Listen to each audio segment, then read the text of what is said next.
Hello, welcome, thank you for joining me again. One of the many questions I get is, how do we decide where to invest? So we're pretty much investment neutral, and you as an investor should be a neutral. When I say neutral in regards to where you invest, I think diversification is important because market conditions can change quite rapidly. So when I say neutral, we can look at, I suppose, predominantly growth assets, being shares, both local and international, and property. Property, again, being direct or a managed environment.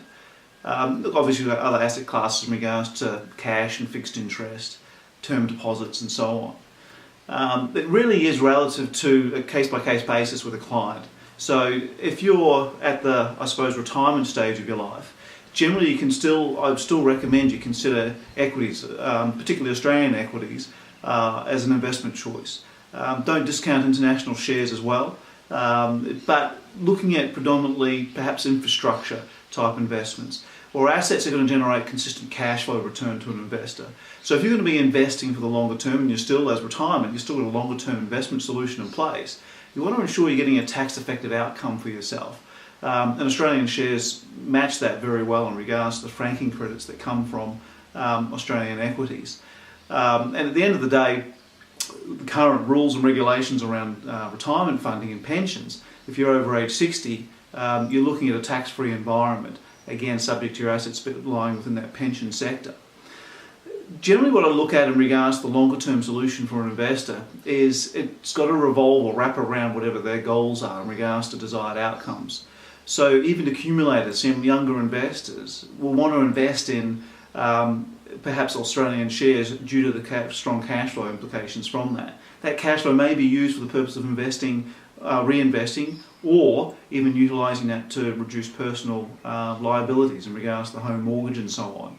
But ultimately, when I look at investing for clients, my first point of focus is predominantly on the cash flow effects. What most important thing is cash flow. It's not about necessarily what you do with what you earn. It's about what you do with it, what type of cash flow you're going to generate from your assets. Then secondly, is we target the capital return on your investments. Where generally we see volatility in markets, it comes down to the price, which is growth or loss of the value of the asset. But if you're selecting the right asset classes and the right assets in the right sectors, you're going to generate a consistent cash flow return generally. Your typical, I suppose, the banks, for example, have been in favour of late because they provide a franked income of anywhere between 4 to 6% return to investors, which is quite a healthy cash flow yield. And in addition to that, obviously, we're trying to secure some medium to longer term capital return on top of that. So the selection criteria, we generally try and design, I suppose, a model or a model portfolio for clients. And how we make the decisions on that, like I say, on a personal basis, depending on what the client wants to achieve in regards to those lifestyle choices. But also we get plenty of research. So we use global research arms like Morningstar. We use our own licensed dealer group, the Matrix Clearview Dealer Group. Has a dedicated research arm both with external research people and internal research people. So the combination of some global research arms and then the constant, I suppose, media and so forth that is available both online and through, I suppose, industry magazines and so on. But a lot of research is done behind the scenes, both at Collins Financial Group, at the dealer group level, and then obviously in regards to the global research. So we have various recommended funds and equities and property trusts and so forth that we can assist clients with.